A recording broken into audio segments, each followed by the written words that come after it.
ഷവർമയിൽ കൊഴുപ്പേകാൻ ഉപയോഗിക്കുന്ന ഇറച്ചി മാലിന്യം പിടികൂടി. നാദാപുരം വിലങ്ങാട് ഉരുട്ടിയിലാണ് 2 ക്വിന്റൽ ഇറച്ചി മാലിന്യം പിടികൂടിയത്. സംഭവത്തിൽ 2 ഇതര സംസ്ഥാന തൊഴിലാളികളെ പോലീസ് കസ്റ്റഡിയിലെടുത്തു.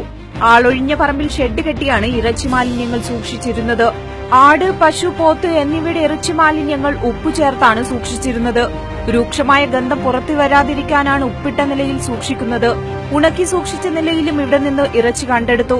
ഷവർമയിൽ കോഴിയിറച്ചിക്കൊപ്പം ചേർത്ത് വിൽപ്പന നടത്താനാണ് ഇവ തയ്യാറാക്കിയതെന്ന് ആരോഗ്യവകുപ്പ് ഉദ്യോഗസ്ഥർ പറഞ്ഞു.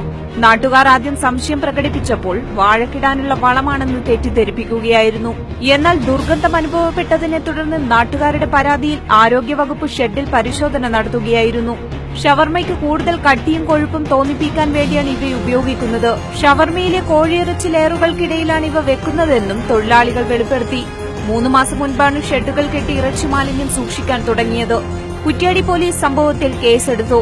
വടകര, നാദാപുരം, കുറ്റ്യാടി എന്നിവിടങ്ങളിൽ ഷവർമ വിൽപ്പന നടത്തുന്ന കടകളിൽ അന്വേഷണം നടത്തുമെന്ന് ആരോഗ്യവകുപ്പ് ഉദ്യോഗസ്ഥർ അറിയിച്ചു. ഡൗൺലോഡ് ചെയ്യാം news mobile app Google play, apple store വഴി.